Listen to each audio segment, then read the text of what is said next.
Good afternoon, guys. Good afternoon, Ravneet, Manisha, and Manu, and everyone.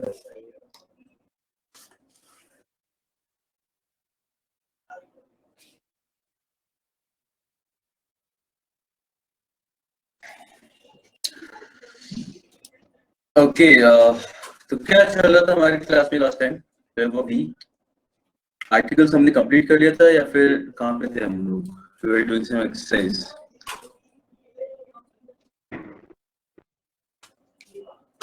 Omission वाला part कर रहे थे हम लोग.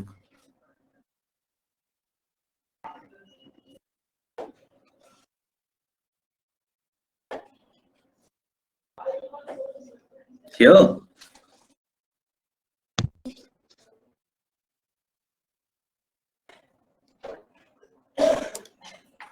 अच्छा यार, ओमिशन ऑफ आर्टिकल्स और प्लूरल काउंटेबल और इनके साथ यूज नहीं करेंगे, पढ़ लिया था हम लोगों ने.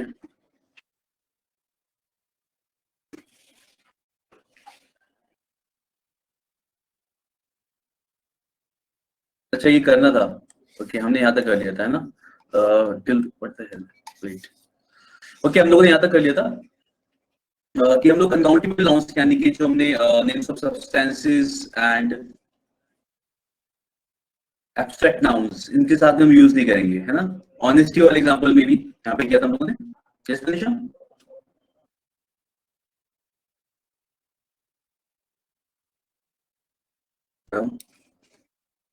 ओके ओके ओके, चलिए let's start with this one then. तो यहाँ पे हम लोग पढ़ रहे हैं ओमिशन ऑफ आर्टिकल्स, मतलब हम कहाँ पे आर्टिकल यूज नहीं करेंगे. ओके और तो बेसिकली हम साथ में देख भी रहे हैं कि कहाँ पे आर्टिकल हम यूज करेंगे. ठीक है, तो यहाँ पे हम देखते हैं before plural countable nouns used in a general sense. तो दिस वाज समथिंग जो हम लोगों ने डॉक्स का एग्जांपल किया था, तो उसके अंदर हम लोगों ने इस चीज को पढ़ा था कि प्लूरल को अगर आप यूज कर रहे हो, ठीक है, तो उसके साथ में आप द नहीं लगाते हैं, जनरल सेंस में यूज कर रहे हो तो. ठीक है, फॉर एग्जांपल जैसे हम लोग बोलते हैं this part we have done it, children like chocolates. ठीक है, children is a plural countable noun.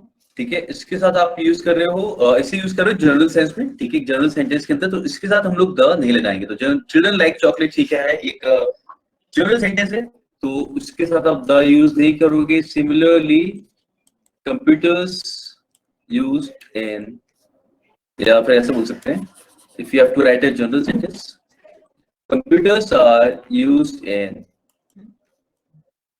Many offices, है ना? ठीक है, तो इस तरीके से आप बोलते हो तो इसके साथ में आप आर्टिकल यूज नहीं करोगे, बिकॉज एक जनरल सेंस में यूज कर रहे हैं. ठीक है, गुड आफ्टरनून डियर. नाउ अगर हम स्पेसिफिक, देखो हमने पहले लिखा था कि ये तो सबसे इंपॉर्टेंट पॉइंट है जनरल सेंस का. अगर हम स्पेसिफिक सेंस में यूज करेंगे तो हम द लगाएंगे. जैसे द चिल्ड्रन, अगर हम स्पेसिफाई करते हैं कौन से चिल्ड्रन, ये कहाँ के children, the children of. Good afternoon sir. Good afternoon Deepak. The children of this planet like chocolates. ठीक है, The children of this plant like chocolates. ठीक है, तो इस तरीके से आप इसे यूज करते हो और इसके साथ हम द यूज करते हैं. ठीक है सर, एक चीज पूछनी थी. पूछो. सर ये इस बार जो मॉक हुआ था, इसके इंग्लिश के पेपर आप मतलब क्वेश्चन आपने सेट किए थे, क्या हुआ मजा नहीं आया? सर उसमें पैसेजेस वगैरह बहुत ज्यादा थे, और मतलब सर क्या कहते हैं जो फिलर्स वगैरह थे, और वो बैंकिंग और एसएससी. सर बैंकिंग आपको कौन सा था? बैंकिंग वाला. अच्छा हाँ, और आगे पैसे ज्यादा थे और हाँ सर, नंबर ऑफ पैसेजेस बहुत ज्यादा थे उसमें, और सर उसमें जो फिलर्स था वो एक ही था. जबकि सर मतलब मैंने जो आईबीपीएस का एग्जाम दिया था उसमें अभी 2020 में, तो जैन में हुआ था ना सर ये, तो उसमें तो सर उसमें मतलब जो क्वेश्चंस पूछे गए थे वो जैसे पैसेजेस में होते हैं ना सर, एप्रोप्रिएट वर्ड बढ़ने वाले, वो थे, और वर्ड रिप्लेसमेंट वाला जो होता है वो वैसे क्वेश्चंस मतलब उसमें ज्यादा थे सर. ओके, और तो इसमें नहीं सर मुझे पता नहीं कि आपने अभी जो किया वो मैंने सेट किया था नहीं. आई जस्ट देख लूंगा मैं उससे क्या कौन सा वाला था. ठीक है। हाँ तो सर, पता बिकॉज एक बार मैंने जो सेट किया था मेरे वाले में फिलर्स काफी थे, मतलब 2-3 थे। And more over it's fine passage कुछ भी हो, क्योंकि आपको पता है बैंकिंग के एग्जाम में वो पूरा ढंग से खेल जाते हैं कई बार। पता है ना, एक बार इसमें किसमें ऐसे में आया था, ऐसे का पीयू का प्री था यस, उसमें उन्होंने 10 एरर्स दिए थे, 10 शायद क्लोजेस थे और 10 कुछ और का, मतलब इतना, मतलब उन्हें खेल खत्म कर दिया था वहां पे। 10 फ्री से प्लेसमेंट थे, 10 फ्री से प्लेसमेंट, 10 एरर्स। यस, आपने वोकैबुलरी का भी कुछ नहीं किया? वोकैबुलरी मोस्ट प्रोबेबली हम लोग सैटरडे करने वाले हैं। सैटरडे शायद एक मिसलेनियस क्लास है जिसपे सभी लोग होंगे, एंड मोस्ट प्रोबेबली हम लोग उस दिन करना शुरू करेंगे फिर, ठीक है। सर। हाँ हाँ तो सर, क्योंकि vocabulary के मतलब जब लिए मैंने पैसेजेस देखे उसमें तो मेरे को सर ऐसा लगा कि इस बार का मॉक जो है ना वो अकॉर्डिंग टू द क्वेश्चन जो पूछे जाते हैं एग्जाम्स में सर उस हिसाब से हाँ, डिजाइन नहीं है। तो अच्छा फिर सर अच्छा, मैंने इंग्लिश का सेक्शन किया ही नहीं, मैं छोड़ दिया, पूरा छोड़ दिया। ये तो गलत किया ज्यादा और सर उसमें मैंने। पैसेजेस का कुछ नहीं बताएंगे आप? मैं बिल्कुल बताऊंगा पैसेजेस का, मैं क्लास में भी करवाऊंगा। पैसेजेस में अपने, अगर हम रीडिंग कॉम्प्रिहेंशन में जितना भी पार्ट है ना, रीडिंग कॉम्प्रिहेंशन का अपना, जैसे पैसेज हो गया, क्लोज टेस्ट हो गया, ठीक है, और रीअरेंजमेंट हो गया, हम सब कुछ क्लास में करेंगे भी, एक एक चीज कैसे अप्रोच होनी चाहिए, कैसे करना चाहिए, किस चीज को पहले अटेम्प्ट करना चाहिए, सब बात करेंगे हम, डोंट वरी। Okay okay. अभी ऐसा है ना यार, तो हम सर थोड़ा सा ग्रामर और कर लें, मतलब कुछ चीजें, क्योंकि रीडिंग करते टाइम भी जरूरत पड़ती है ग्रामर की, इवन क्लोज टेस्ट में हमें कई बार जरूरत पड़ती है ग्रामर की। थोड़ा सा ग्रामर का कुछ पार्ट कर लें ताकि हम रेफरेंस अगर किसी चीज कर लें तो वो ले पाए, हमें समझ में आ पाए, ठीक है।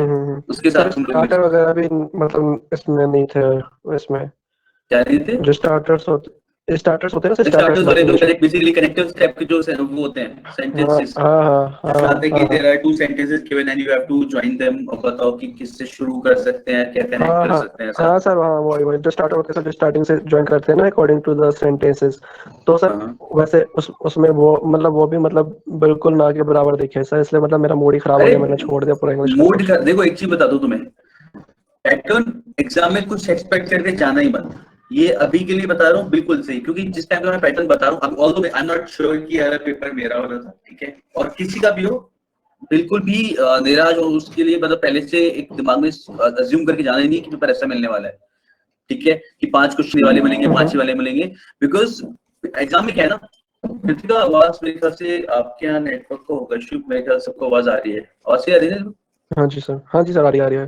हाँ हाँ, सर उनको बोलिए तो क्या रिफ्रेश कहते कर देंगे। हैं, हाँ वही, तो देखो क्या होता है एग्जाम में आपके पास क्या है ना, बैंकिंग या जितने भी सब लोगों ने, इन लोगों ने सिलेबस प्रोवाइड करा रखा है कि दिस इज आवर सिलेबस, ठीक है, they haven't provide the pattern. Pattern ऐसा होता है कि आप हर बार देखते हो, हर बार कुछ प्लस माइनस होता ही रहता है, ठीक है, तो we can't just rely on the pattern की क्या वहां पे आ सकता है। हम क्या चीज कर सकते हैं, हम आर्टिकल तैयार कर सकते हैं, हम ग्रामर के लिए तैयार हो सकते हैं, वोकैबुलरी तैयार कर सकते हैं ना, what ever the question comes, हम वहां पे इंस्ट्रक्शंस पढ़ के उस चीज को सॉल्व करेंगे, ऐसा है। तो इतना ज्यादा इस चीज की वजह से परेशान होने की जरूरत नहीं है, कोई भी क्वेश्चन देखो कभी तो, ठीक है। ऑल्दो मेरा पेपर होगा तो मैं मोस्टली सारी चीजें बैलेंस बना के रखता हूँ, वरना इस बार जैसे मैं एक बार देख भी लूंगा पेपर कौन सा था, और बाकी क्वेश्चन उसी हिसाब से करूंगा मैं, कि सारी चीजें इंक्लूड कर पाऊँ हर बार, एज एन एटलीस्ट साइकिल में ऐसा हो सके कि हम हाँ सर एरर्स वही और इन मतलब चीजों पे स्टार्टिंग काम से कर पाए साथ में, पहले, हाँ हाँ सर वही इंग्लिश का सेक्शन जब मैंने स्टार्ट किया मैथ्स करने के हाँ बाद, तो फिर मेरे को लगा कि हाँ, मतलब ये सारी चीजें होंगी, मतलब मोस्ट ऑफ द टाइम ये चीजें पूछी जाती है ना सर, मुझे जैसे अच्छी, हाँ स्टार्टर्स, फिलर्स और क्लोज टेस्ट वगैरह ये सब। तो मैंने स्टार्ट किया इंग्लिश का सेक्शन, तो उसमें एक पैसेज, फिर 2 पैसेज, फिर 3 4 5 महीने का पैसेज ही दिया गया पूरा इंग्लिश के सेक्शन में। फिर सर मतलब ओके। बिल्कुल हट सा गया माइंड, फिर माइंड अच्छा नहीं, डाइवर्ट ही हो गया, फिर मैंने मैंने हटा ही दिया डिजाइन किया इंग्लिश था का सेक्शन। मोस्ट, मेरे में एक पैसेज था, बाकी एरर्स थे, इस टाइप के क्वेश्चन थे, तो हो सकता है कोई और सर क्वेश्चन हो, मैं देख लूंगा, वरना हाँ मैं सर कह वो दूंगा कोई और था। कि मैं डिजाइन कर रहा हूँ वाला दिन वैसा, ठीक है, ऐसा कर लेंगे। ठीक है उसमें सर। क्योंकि कई बार ऐसा होता है कि there are some question paper which are saved, तो वो उनमें से कोई पहले से दे दिया, हाँ इस टाइप का भी होता है, देख लिया जाएगा, डोंट वरी। ओके सर, चलो, थैंक यू। या चलो शुरू करते हैं कार्यक्रम को फिर। यस, तो जनरल एक्सप्लेनेशन यहाँ पे प्लूरल काउंटेबल के साथ, अगर हम जनरल सेंस यूज करें तो आर्टिकल यूज नहीं करेंगे, और स्पेसिफिक सेंस में यूज करें तो करेंगे, बस वही है। The children of this time, the children of this colony, the children of our school, कुछ भी लगाओगे ऐसा तो अब द लगाओगे इसके साथ, है ना। जैसे बेसिक यूज है, बेसिकली इसका जो हमने पढ़ा था, the computers used in my office are really advanced, ठीक है। ठीक है। तो इस तरीके से आप बता रहे हैं कौन से कंप्यूटर्स जो मेरे ऑफिस में यूज हो रहे हैं, तो इस तरीके से आप कुछ लिखते हो तो उसके साथ में द यूज हो जाएगा। ठीक है, तो क्या सिंपल था ये वाला भी। आगे बढ़ते हैं। Next is before the names of wheels. हम लोग नेम्स ऑफ व्हील्स अगेन यहाँ पे हम ये लिख सकते हैं यूज्ड इन जनरल सेंस, यानी कि द का या किसी भी आर्टिकल का यूज आप नहीं करोगे व्हील्स के साथ में जब आप उसे जनरल सेंस में यूज कर रहे हो। जनरल सेंस का मतलब है जब डेली वाले सेंस में हम लोग ब्रेकफास्ट लंच डिनर ऐसी चीजों की बात कर रहे हैं। ठीक है, ठीक है, तो वो है यहाँ पे मील्स का मतलब। तो जैसे अगर आपको बोलना है ब्रेकफास्ट इज रेडी, तो आप द ब्रेकफास्ट बोलोगे। लेट्स गो फॉर लंच या let's have lunch, let's go for lunch. तो let's go for a lunch, let's go for the lunch नहीं होगा। ठीक है, ओके, तो इस तरीके से आप यूज करते हो उसे। Dinner is ready, whatever you want to say, you will not use article with it unless we are defining, we are relating something to a person or a place। इस तरीके का जब तक आप relate नहीं कर रहे हो तब तक आप यूज नहीं करोगे। जैसे the dinner we had at the tourist hotel or wherever जहाँ भी आपने खाया हो। ठीक है, तो अगर हम ऐसा कुछ बताते हैं the dinner we had at the tourist hotel was delicious। ठीक है, या फिर the breakfast prepared by him।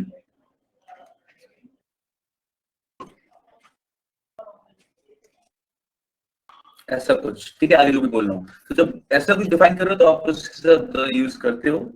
और इस तरीके के केस में हम लोग जनरल जो रोज वाले सेंस यूज करते हैं, खाना खाया नहीं खाया इस टाइप का, तो उसके साथ आप यूज नहीं करोगे। नेक्स्ट इज एक और होता है आर्टिकल यूज करने का तरीका। जो हम लोग क्या करते हैं, जैसे ऐसे बोलते हो कभी I had a heavy breakfast today. ठीक है, I had a heavy breakfast या फिर I had a late lunch। ठीक है, जब हम बोलते हैं लेट खाना खाया या फिर आज ब्रेकफास्ट थोड़ा सा अच्छा था, हैवी था। ठीक है, तो इस तरीके से you can use this article with it. तो इस तरीके से यूज किया जा सकता है।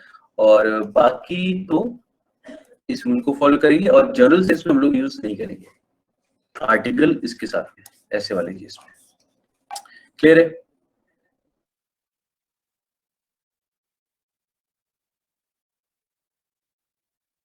चलिए आगे बढ़ते हैं। Before school, college, university, church, bed, hospital, prison, etc. When these places are visited or used for their primary purpose, इन जगहों के सामने, इन चीजों के साथ में हम लोग आर्टिकल यूज नहीं करेंगे अगर इससे यूज किया जा रहा है या विजिट किया जा रहा है इसके प्राइमरी पर्पस के लिए। स्कूल का प्राइमरी पर्पस क्या होता है? स्कूल की अगर हम बात करें तो कोई स्कूल जाता है तो क्यों जाता है? पढ़ने के लिए। यस, तो प्राइमरी पर्पस नॉलेज के लिए, पढ़ने के लिए। यस, तो प्राइमरी पर्पस पढ़ना। तो स्कूल जाते हैं पढ़ने के लिए, तो प्राइमरी पर्पस हो गया। तो अगर आप बोल दो ना कि अगर स्टूडेंट बोल रहा है I go to school every day, I go to school every day. ठीक है, तो अगर आप स्टूडेंट हो, स्टूडेंट अगर बोल रहा है तो उसके साथ दा लगाने की जरूरत नहीं है। अगर आप दा लगा रहे हो इसका मतलब you are not a student, you might be teacher, principal, gardener, whatever. ठीक है, या बच्चों को लेने जा रहे हो वहां पे या छोड़ने जा रहे हो, whatever the thing you are doing, लेकिन आप स्टूडेंट नहीं हो। तो अगर पढ़ने के हिसाब से बोले like go to school every day और go to the school, you have to define the work। तो टीचर का भी तो प्राइमरी फंक्शन ही हुआ स्कूल जाना। नहीं, टीचर का प्राइमरी फंक्शन स्कूल जाना, टीचर का प्राइमरी फंक्शन नहीं, स्कूल का प्राइमरी फंक्शन क्या है उस हिसाब से डिफाइन कर रहे हैं। हमने क्या लिखा?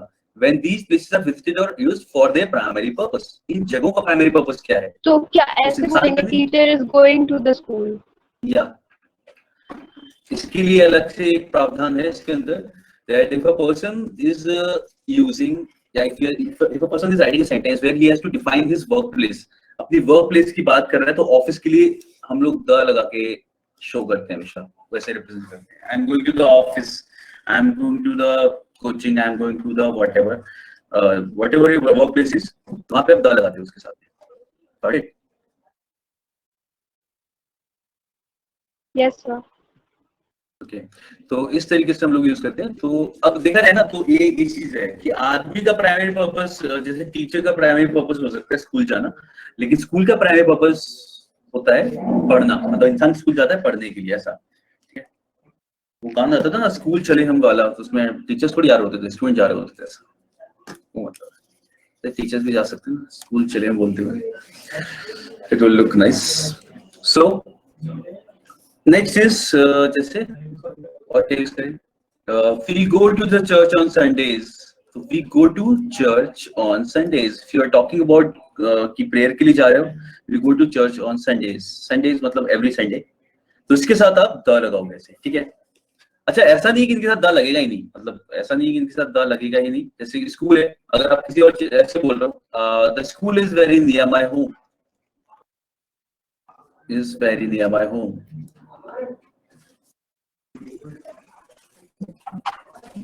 ठीक है।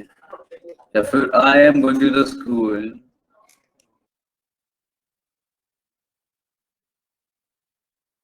To attend the PT meet, ठीक है। तो पहले टीचर्स मीटिंग अटेंड करने जा रहे हो स्टेप से, तो यू कैन यूज, बाकी तो यूज किया ही जाएगा डिफाइन करने के हिसाब से, यानी कि जो बेसिक जो हमने पढ़े ना डेफिनेट और इंडेफिनेट का, उस तरीके से हम यूज करेंगे। और बस ये है कि प्राइमरी पर्पस जो है उस हिसाब से आप यूज नहीं करोगे, ठीक है। चलो और समझते हैं, बेड का प्राइमरी पर्पस क्या होता है? बेड का प्राइमरी पर्पस है सोना, है ना। हम क्या बोलते हैं, at what time you go to bed, क्या मतलब होता है उसका? अगर इस तरीके से बोला रहा है, एट व्हाट टाइम कितने बजे सोना चाहते हो, है ना, कितने टाइम सोने जाते हो, किस time, at what time you go to bed. तो गो टू बेड जब मैं बोल रहा हूँ उसमें स्लीप, स्लम्बर, कोई वर्ड यूज नहीं कर रहा जो सोने का दिखा रहा है, लेकिन हम उससे समझ में आ रहा है क्योंकि आप उसे प्राइमरी पर्पस के लिए यूज कर रहे हो, ठीक है। लेकिन तो यस, ऐसे बोला I go to bed at, I go to bed at, ठीक है, 10 PM, जिस टाइम भी सोने जा रहे हो, ठीक है। अब जरूरी नहीं तुम बेड पे सो रहे हो, तुम सोफे पे सो रहे हो, तुम केवल मैटर्स, तुम जमीन पे सो रहे हो, हार्डली मैटर्स, ठीक है, वही ठीक है। बस मतलब ये कि तुम सो रहे हो, वैसा वाला है। मेन पर्पस सोने से है, मेन पर्पस सोने से है, गो टू बेड ना भी हो सकता है जमीन पे सो जाओगे तुम, तब जरूरी नहीं बेड पे सोना, ठीक है। अब घर पे बेड होता है तो जरूरी ना उस पे सोते हैं हम, अगर घर पे बैठे तुम खाना भी खा रहे हो, उस पे टीवी भी देख रहे हैं, बातचीत भी कर रहे हैं, ठीक है। तो we were sitting on the bed and watching television. We were sitting on the bed and watching television, ठीक है। तो इस तरीके से आप यूज कर सकते हो द उसके साथ में, ठीक है। लेकिन अगर हम सोने की बात कर रहे हैं कि I am going to bed, तो फिर उसके साथ में द नहीं लगेगा, तो आप इस तरीके से बोलते हैं, I go to bed at 10 PM, I am going to bed, ठीक है। तो वो डिफाइन करेगा कि भाई आप सोने वाले हो ऐसा। I hope the point is clear now.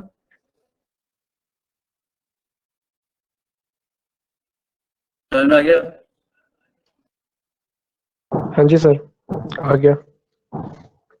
चलो बढ़िया। और देखिए इसमें कुछ, तो देखो क्या होता है, सेंटेंस जब आता है ना उसमें इस तरीके से कुछ डिफाइन होगा, जैसे he was an atheist but nowadays he goes to the church and offers prayers for hours, ठीक है। इस तरीके से क्वेश्चन मिलेगा, क्या करना होगा बाकी सब लोग बताइए। भाई he was an atheist, पहले वो atheist था, but nowadays he goes to the church and offers prayer for hours। पहले atheist था लेकिन अब तो बस घंटों घंटों पर वहां जाके प्रेयर करता रहता है। मतलब फिर से देखो,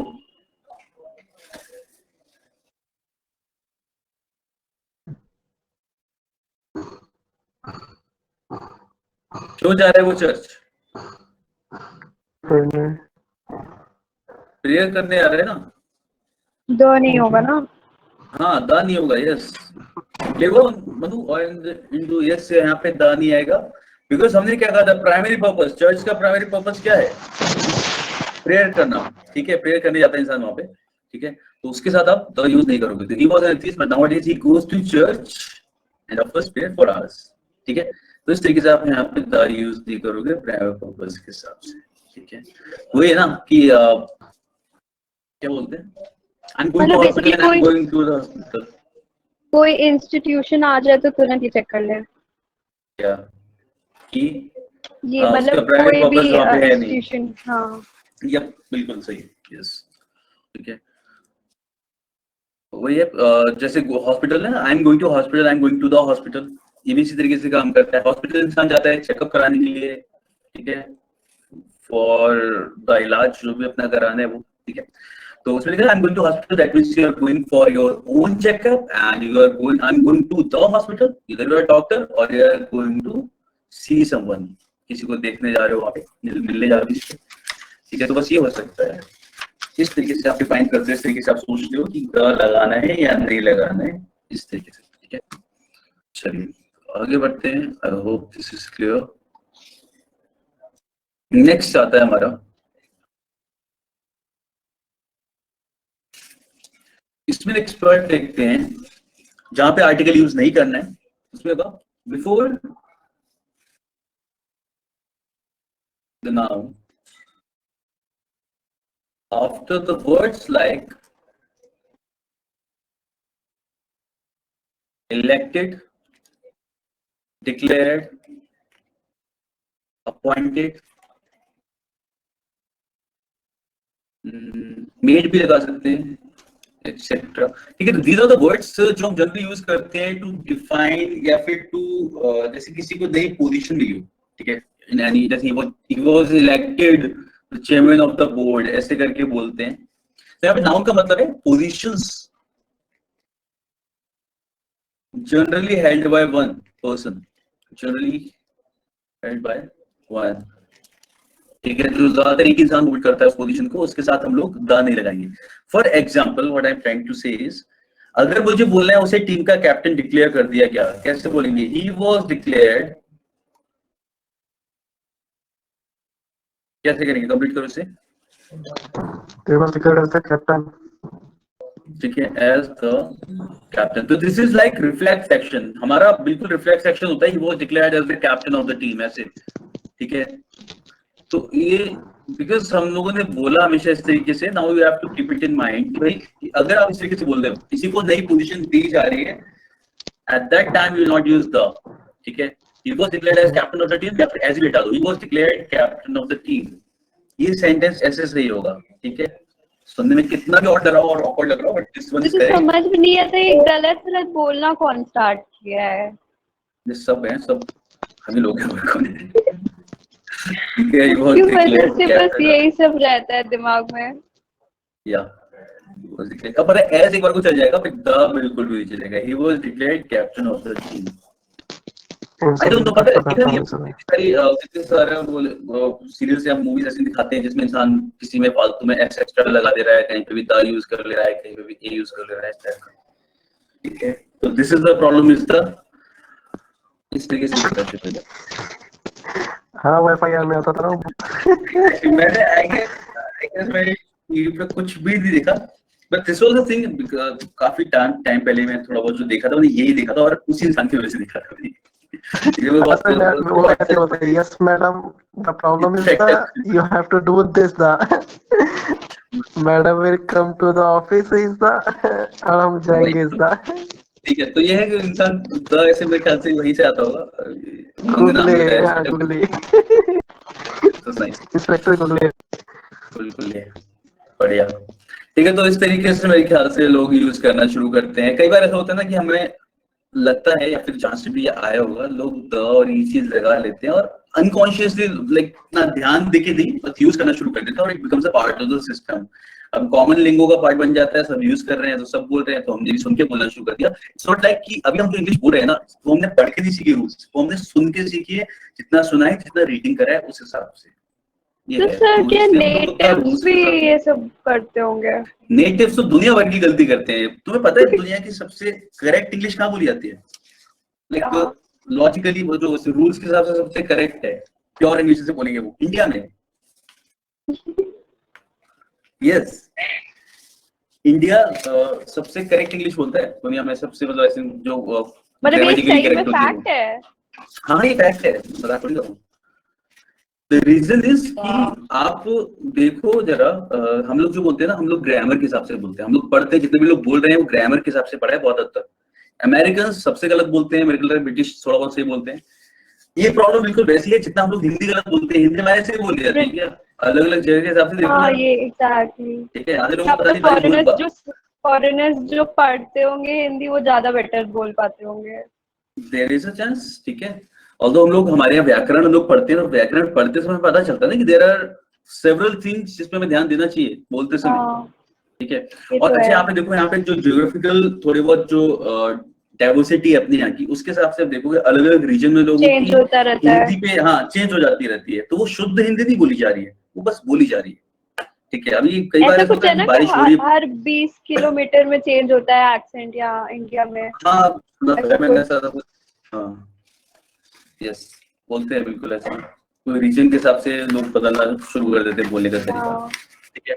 और बहुत बार मेरे को ऐसा होता है कि बारिश हो रहा है, अभी समझ में आ गया कि इंसान बोल क्या रहा है, ठीक है। तो लेकिन ऐसा बहुत बार देखने को मिलता हो, तो बेसिकली ग्रामर ही तो गलत हो रही है, वहाँ पे व्याकरण गलत हो रही है। बारिश हो रही है, बारिश हो रहा है वाले सेंस में, लेकिन हम इंग्लिश में देख रहे हैं तो हमें उस चीज में फर्क पड़ रहा है, दा लगाने की नहीं लगाने, ऐसा है।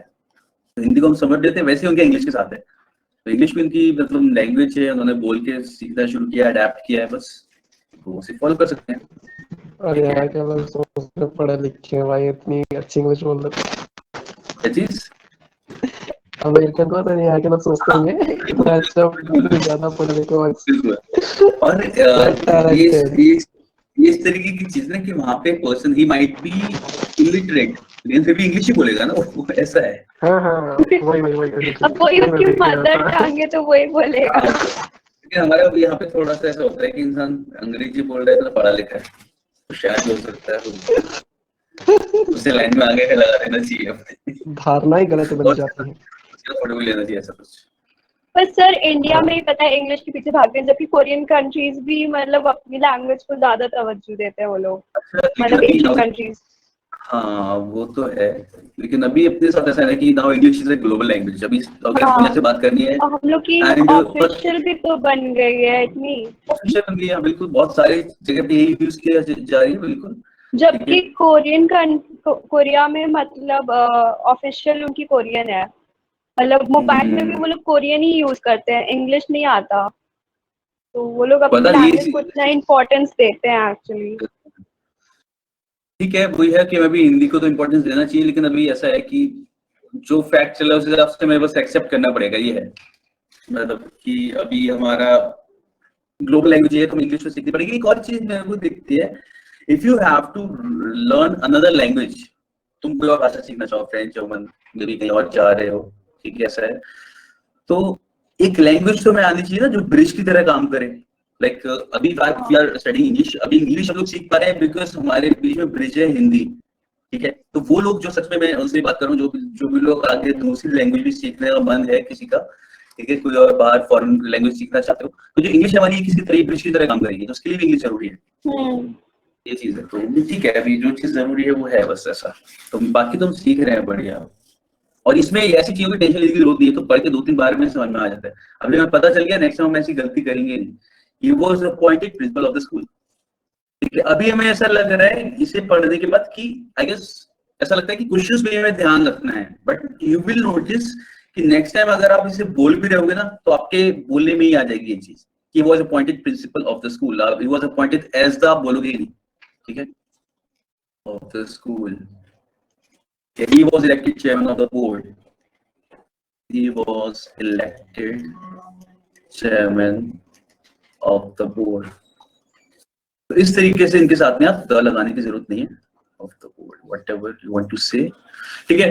और ऐसा नहीं कि द नहीं आएगा, बाकी तो नॉर्मली आप जैसे यूज करते हैं वैसे ही करोगे, जैसे he is the captain of our team, ठीक है, he is the captain of our team, तो आप उसके साथ द यूज करोगे, he is the principal of our school, ठीक है। बस इन वर्ड्स के साथ में आप द नहीं लगाओगे। जैसे मेड मैंने लिखा था ना, मेड मैंने ऐसे लगा किसी को कुछ बना दिया गया, जैसे ही वाज मेड, क्या बोलेंगे, he was made monitor of the class, ऐसा कुछ बोल सकते हैं, तो उसके साथ भी आप द नहीं लगाओगे, ऐसा क्लियर है point? Yes sir. Yes sir. चलिए फिर आगे बढ़ते हैं, आगे बढ़ा जाए, नेक्स्ट पॉइंट देखते हैं हम लोग। There are certain phrases जहाँ पे हम लोग द नहीं लगाते हैं, ठीक है। phrases बोलेंगे, phrases that consist या that consist of preposition। कुछ phrases जैसे होते हैं जो हम लोग बात करने में जनरली यूज करते हैं, उसके साथ में preposition आ रहा होता है, तो उसके साथ हम लोग द यूज नहीं करते हैं, ठीक है। तो जैसे I am coming by car, I go there by car, by scooter, by bus, कुछ भी आप इस तरीके से यूज करने में आ रहे हो, बाय द बस नहीं आता, बाय अ बस नहीं आता, ठीक है। जैसे इज ऑन लीव, तो ये रूल नहीं है, ये मुझे पता है कि हम लोग बोलने में ही सही यूज करते हैं, तो इससे ना बताया जाए तो भी चल जाएगा, ठीक है। ऑन लीव, ऑन ड्यूटी, तो on our duty, on the duty नहीं होगा, ठीक है। On foot, here I on foot, ऐसा है ना, ठीक है। बाय चांस, जैसे मैंने बाय वाला को लिखा था, by chance, by mistake, by the mistake, by a mistake नहीं बोला जाता है, ठीक है। वैसे ही in detail, we can say in detail, can we understand या explain it to me in detail, तो in the detail, in the detail नहीं होगा, in danger, in brief, yes, ठीक है, in short, in conclusion। तो ये rules की तरह दिए होते हैं बुक्स में, but I don't find them as rules, क्योंकि भी ऐसा है कि ये वो चीजें जहाँ पे हम अपने जो भी तक सुना है उसे फॉलो कर सकते हैं, क्योंकि हमें पता है in a danger, in the danger बोला जाएगा, ठीक है, इन ट्रबल बोला जाएगा, इसके अलावा कुछ भी बोला जाएगा वो हमें गलत सुनने में ही लगेगा और वो गलत होता भी है, तो इसमें हम अपने इंस्टिंक्ट को फॉलो कर सकते हैं, ठीक है। जैसे अंडरग्राउंड है, अंडरग्राउंड हमें एक ही वर्ड लगता है, बट ये क्या है, प्रीपोजिशन और ये ऑब्जेक्ट है। अंडरग्राउंड, तो under the ground, under ground तुम बोलते ही नहीं है, अंडरग्राउंड हम ऐसे ही बोलते हैं, ठीक है। बाकी कुछ ऐसे हैं जो हमने बहुत दिनों से पता है, जैसे at home, I am at home, ठीक है, ही इज एट होम, तो at a home, the home कुछ भी लगाते हैं हम लोग, ठीक है।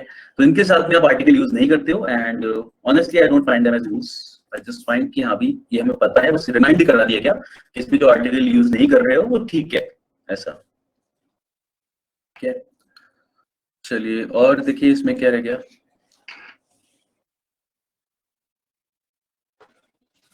नेक्स्ट आता है इसमें रिपीटिशन ऑफ आर्टिकल। ओमिशन के बाद है repetition, repetition of article. Repetition of articles में क्या होता है, जैसे if I am writing this sentence, आप इसका मीनिंग देख के खुद बताओगे, I have a black and white dog,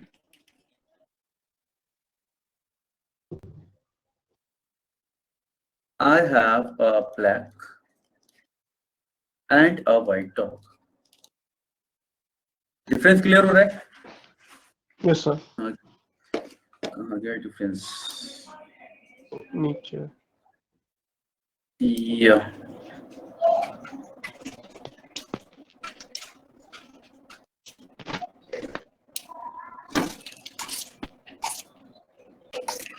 ठीक है ना, तो पहले वाले में पता चला I have a black and white dog, इसका मतलब एक डॉग है जो ब्लैक और व्हाइट कलर का है, और यहाँ पे पढ़ने से पता चल रहा है I have a black and a white dog, यानी एक ब्लैक और एक व्हाइट, तो here you have one dog, ठीक है, यहाँ पे कितने, दो हैं, ठीक है। तो इस तरीके से आर्टिकल्स को रिपीट करने से फर्क पड़ता है। एक सेंटेंस में लिखता हूँ, और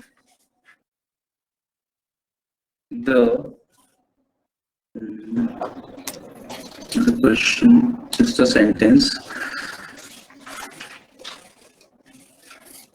the manager and treasurer is absent today। treasurer मतलब कैशियर बोल सकते हो, the manager and treasurer is absent today,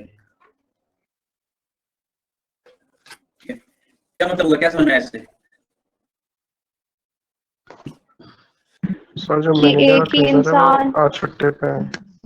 हाँ, एक इंसान मैनेजर और पोजीशन होल्ड किए हुए हैं। यस, सबको समझ में आ रहा है, एक ही है बिल्कुल सही, तो ये एक ही पर्सन है, मैनेजर एंड ट्रेजरर, ठीक है। One person is holding two positions, वो मैनेजर भी है, साथ ही साथ वो कैश को भी देख रहा है, ठीक है। तो उसके साथ आप you are using one definite article, that means these two positions are held by one person, इसलिए हमने इस तरीके से लिख रहे हैं। अगर दो लोग होंगे तो हम क्या बोलेंगे, the manager and the treasurer, ठीक है। यहाँ पे भी क्या आ जाएगा, are absent today, दो लोगों की बात करोगे इस तरीके से बोला जाएगा, ठीक है।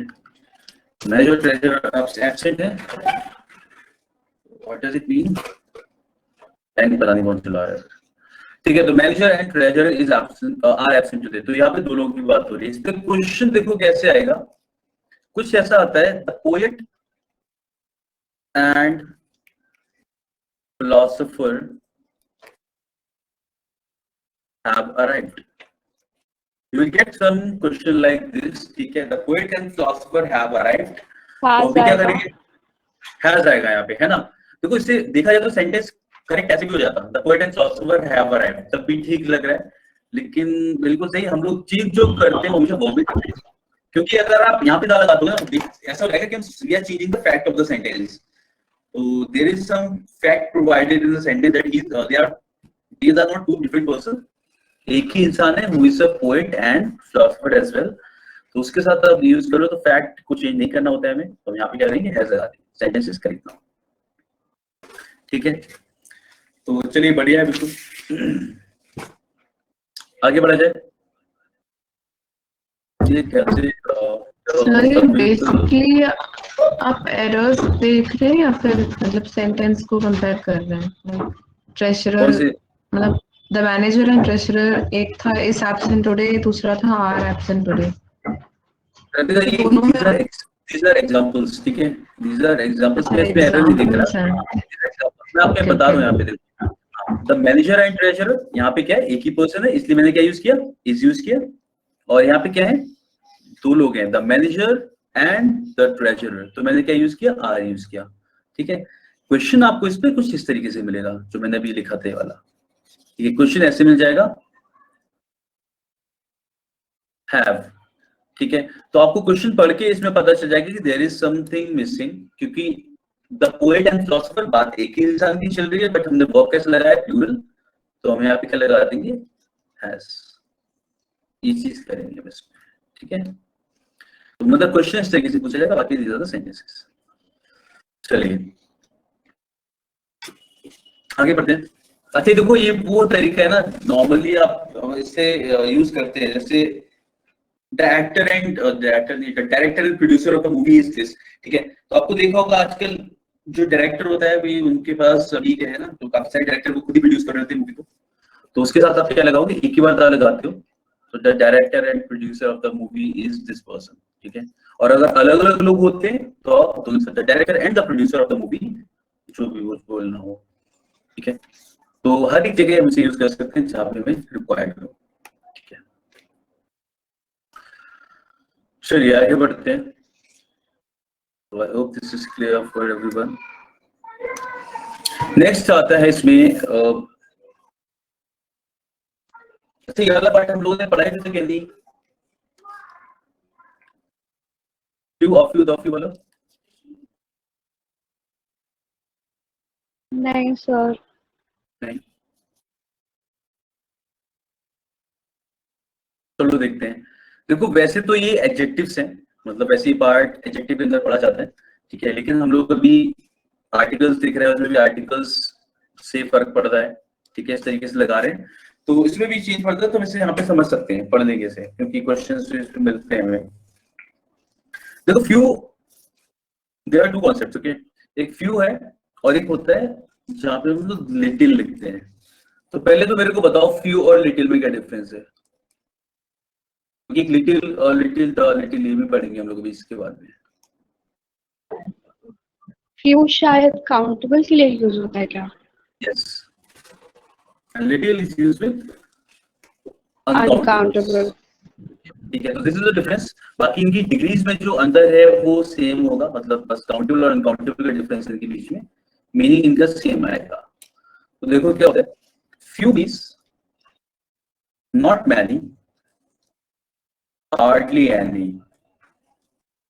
Of course we are using the word few, तो few का मतलब यूज कर रहे हैं तो ज्यादा तो नहीं है, लेकिन ना के बराबर है, ठीक है। few यूज करते हो नेगेटिव सेंस में, इसका मतलब है जो आपको बोलना हो ना, बहुत कम लोग थे वहां पे, कोई भी चीज बहुत कम है, आप कुछ वाले सेंस में से यूज नहीं कर सकते कि कुछ लोग थे, नो। few का मतलब होगा बहुत कम, ठीक है। जैसे few persons can keep a secret, ठीक है। तो बहुत कम लोग हैं जो सीक्रेट रख सकते हैं, ठीक है, few persons can keep a secret. Okay. Next Yes, is sir.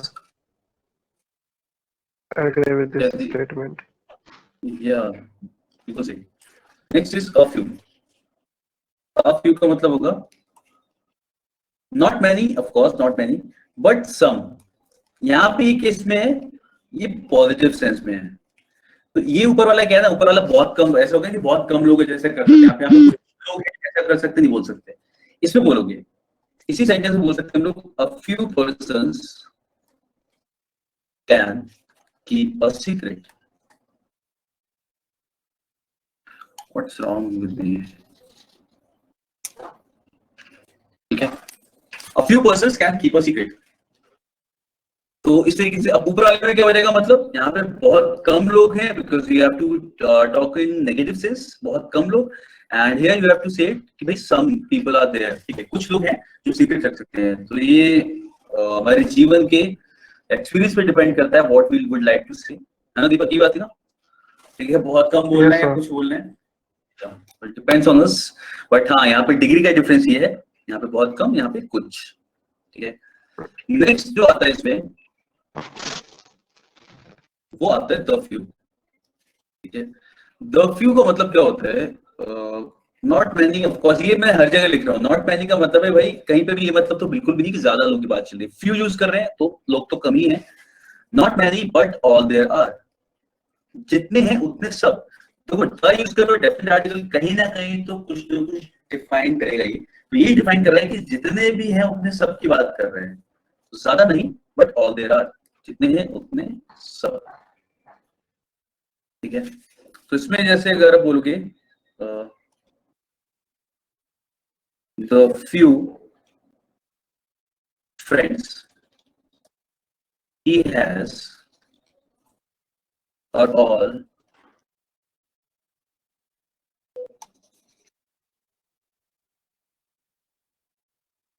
very intelligent. Okay,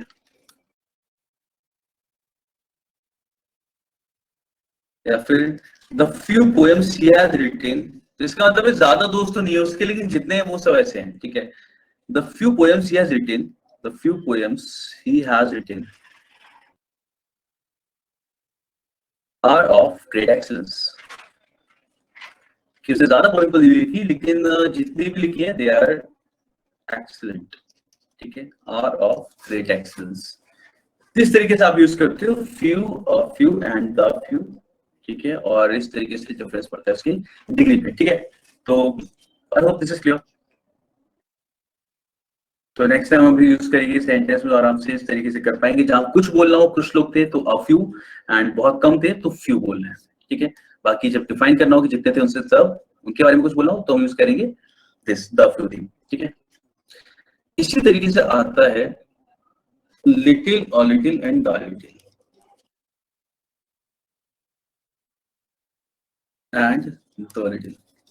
ठीक है, बस ये क्या है, ये बात करता है अनकाउंटेबल की. इसमें आप ऐसे बोलोगे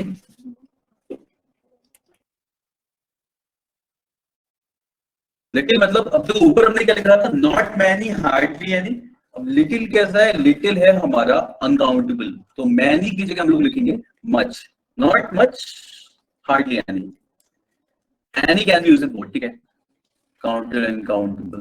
तो यहाँ पे भी नेगेटिव देयर इज नहीं, मैं बोला please add little sugar to in the tea, ऐसा बोल. हां, please add little sugar to the tea. बिल्कुल बोल सकते हैं वैसा, या फिर ऐसा, there is little hope of winning the match. है ना, क्या मतलब होगा,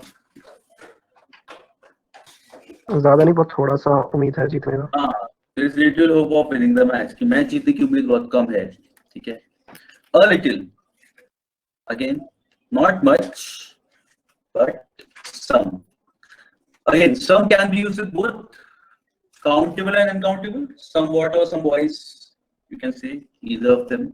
ठीक है, तो some दोनों तरह यूज कर सकते हो. तो not much but some, तो ऐसे सेम सेंटेंस में we can say that there is a little hope of winning the match. ठीक है, यानी कि कुछ उम्मीद है, there is a little hope of winning the match, यानी कि कुछ उम्मीद है, पॉजिटिव सेंस में बोलेंगे कि थोड़ी सी उम्मीद है यहाँ पे। नाउ कम्स द लिटिल का मतलब होगा जितना है उतना सब। ठीक है, देखो इसमें कैसे बोलेंगे हम लोग, not much but all there is. देखो वहां पे हम लोगों ने ऑल देयर आर बोला था क्योंकि काउंटेबल की बात कर रहे थे, लेकिन हम यहाँ पे क्या बोल रहे हैं, but all there is, because uncountable के सेंस में हम बोल रहे हैं, तो यहाँ पे वर्ब भी सिंगुलर आएगा, ऑल देयर इज। तो ज्यादा नहीं, लेकिन जितने हैं उतने सब, कोई भी चीज। ठीक है, जैसे the little hope of winning the match was lost when Dhoni got run out. World cup देना है? Yes, sir. ठीक है, ऐसे हो रहा है ना, ओके। स्टार्टिंग में when we lost the tickets there is little hope of winning the match, बहुत बुरी हालत है, there is no hope, almost ऐसा हो गया था। लेकिन when he started playing, Dhoni he hit some shot, तो उस टाइम पे there is a little hope of winning the match, यहाँ पे कुछ हो सकता है। बट लास्ट में क्या हुआ, या the little hope जो भी थोड़ी बहुत बनी थी, हाँ वो भी गायब हो गई। ठीक है, the little hope of winning the match was lost when Dhoni got run out। ठीक है, तो इस तरीके से आप यूज करते हो इस सेंटेंस में। I was writing these sentences, तब मेरे को ध्यान आया था कुछ दिन पहले कि we can explain this like this। देखो ऐसे बोलते हैं ना, a little यानी कि some, तो ऐसे बोला जाएगा अगर आपको पॉजिटिव सेंस में बोलना है, जैसे a little knowledge of computer is must for all, है ना, कि कंप्यूटर की थोड़ी जानकारी तो भाई सबको होनी चाहिए। a little knowledge of computer is must for all। Next इसमें भी ऐसे बोल सकते हैं,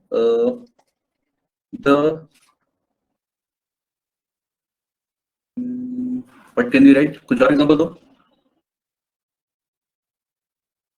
the little grain they had was damaged by sea water,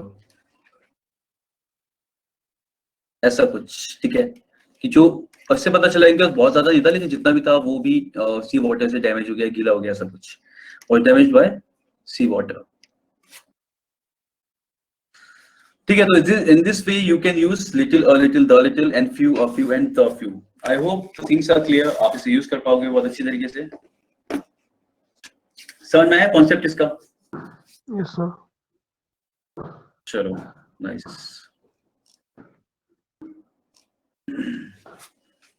चलिए तो फिर कुछ क्वेश्चंस किए जाए।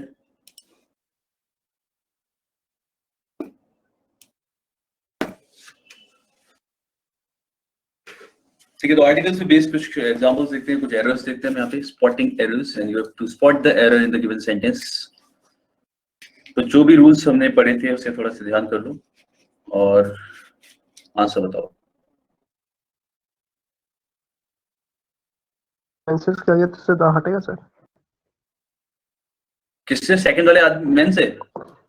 नहीं, कन्वेंसेस है ना sir, man who convinces the world, तो मतलब यहाँ से नहीं, द वर्ड इज फाइन यार। वो कन्विंस नहीं हो सकता है convince. In science, the credit goes to a man who convinces the world, not to the man who the idea. Yes, Riya. तो पहले वाले मान से पहले दो आएगा, क्योंकि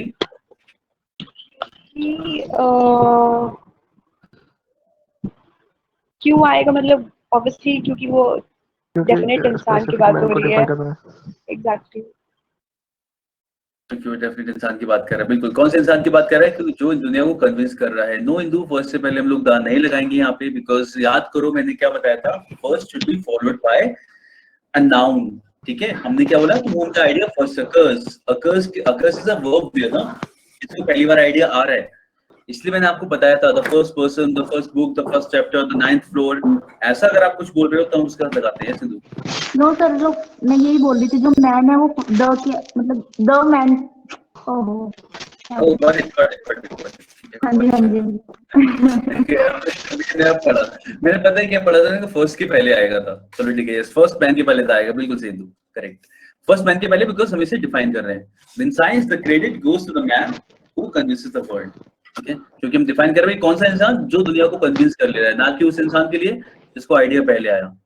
इसका मतलब है if you have some idea तो जल्दी से पेटेंट करा लेना चाहिए उसे। चलिए सेकंड देखते हैं।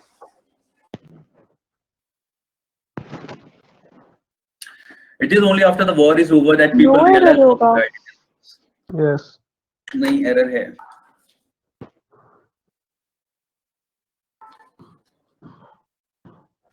दो नहीं आएगा। पढ़ने के बाद तो सर,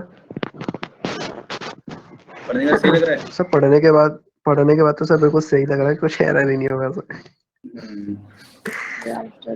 इंदुदा नहीं आएगा, फिर क्या लगाया जाए? ए लगाया जाए? हाँ, ये आएगा ना फिर, क्योंकि जनरल बात हो रही है। यस, तो करेक्ट यहाँ पे। हाँ, द नहीं आएगा, यस ये आ जाएगा, बिल्कुल सही, हमने नहीं बताया।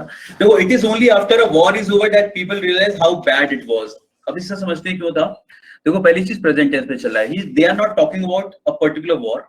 अगर किसी पर्टिकुलर वॉर की बात कर रहे होते तो पहली चीज तो पास्ट में होता ना, कि वॉर हो चुकी है, अब लोग उसके बाद लोगों को रियलाइज हुआ ऐसी सी थी, बुरा था वॉर। एक जनरल सेंटेंस चल रहा है कि जब भी ऐसा होता है ना, it is only after a war is over, जब भी कोई वॉर खत्म हो जाती है, देन पीपल रियलाइज, अभी प्रेजेंट टेंस चल रहा है, तब लोगों को पता चलता है कि हाउ बैड इट वाज, कि वो कितनी बुरी थी। यहाँ पे was we are using to define कि भाई कोई भी चीज हो जाती है उसके बाद हमें रियलाइज होता है कि कितना बुरा था। तो ये सेंटेंस जनरल है, जनरल वॉर के बारे में बात कर रहा है, तो इसके साथ द नहीं आएगा, बिल्कुल सही। तो यहाँ पे ये हटा देंगे, करेक्ट। नेक्स्ट,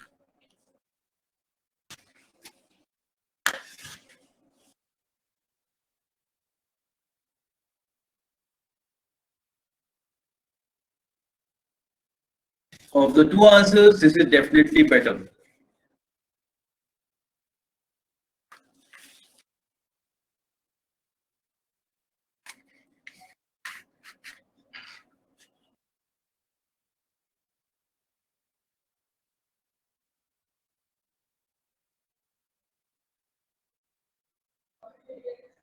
द बेटा, द बेटा, ए एंड द नहीं दिख रहा है इसमें तो।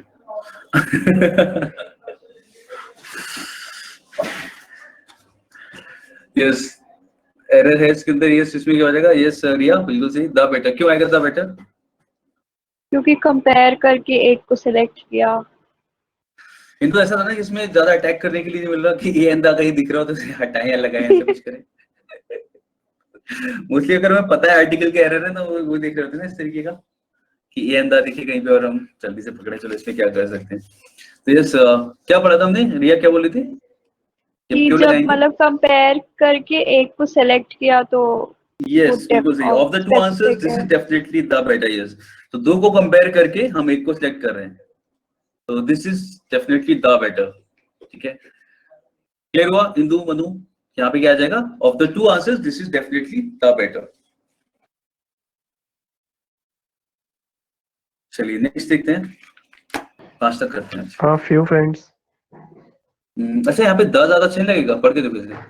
अब फ्यू भी गलत नहीं होगा मेरे हिसाब से, अब फ्यू गलत नहीं होगा, लेकिन द ज्यादा सही होगा, because he is unfortunate enough to lose the few friends he made during his stay at Patna.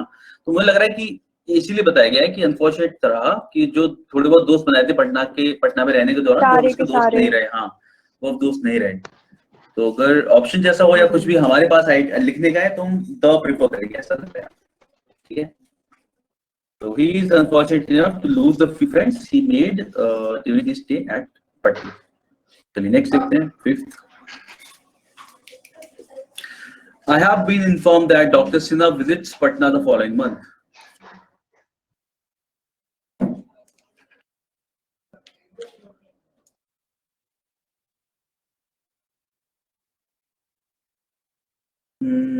Manu will visit. Manu पता है क्या होता है?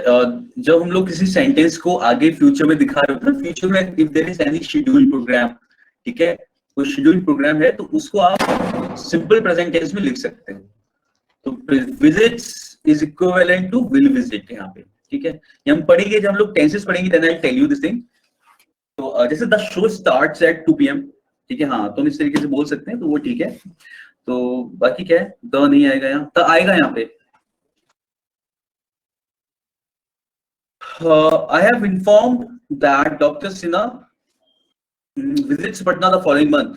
Which month? The following month, the next month, इसके साथ हम लोग यूज करते हैं there is no error, ठीक है।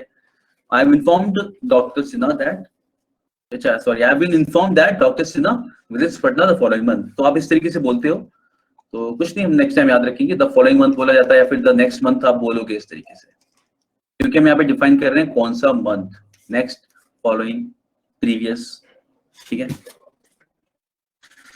चलिए ठीक है, let's keep it till here, the least. अच्छा वो तो क्वेश्चन दिख रहा है क्या? मुझे नहीं दिख रहा था। he is the best artist of the time, but unfortunately he is the least, ठीक है। तो सुपरलेटिव डिग्री के साथ हम लोग यूज कर रहे हैं यहाँ पे, बिल्कुल सही, ठीक है। तो द बेस्ट हो गया सुपरलेटिव डिग्री, वैसी द लीस्ट रिकग्नाइज्ड, क्योंकि बता रहे हैं उस समय का बेस्ट आर्टिस्ट था बट लीस्ट रिकग्नाइज्ड, ठीक है। चलो नाइस, बाकी क्वेश्चन हम लोग नेक्स्ट क्लास में करेंगे इसके आगे, ठीक है। Okay sir, thank you sir. तो एक काम करना सर प्लीज एक क्वेश्चन पेपर देख, हाँ क्वेश्चन पेपर देख लूंगा मैं, देख लूंगा कि कौन सा था, एक बार देख लीजिएगा। ओके हाँ हाँ बिल्कुल, ठीक है। और आप लोग जितने रूल्स हमने किए वो एक बार देख लेना, ताकि हम नेक्स्ट टाइम क्वेश्चंस अच्छे से कर पाए, ठीक है। बाकी कोई भी डाउट कहीं पे भी मुझे बताइएगा, चलिए बाकी मिलते हैं नेक्स्ट क्लास में क्वेश्चंस के साथ। चलिए thank you sir. Thank you.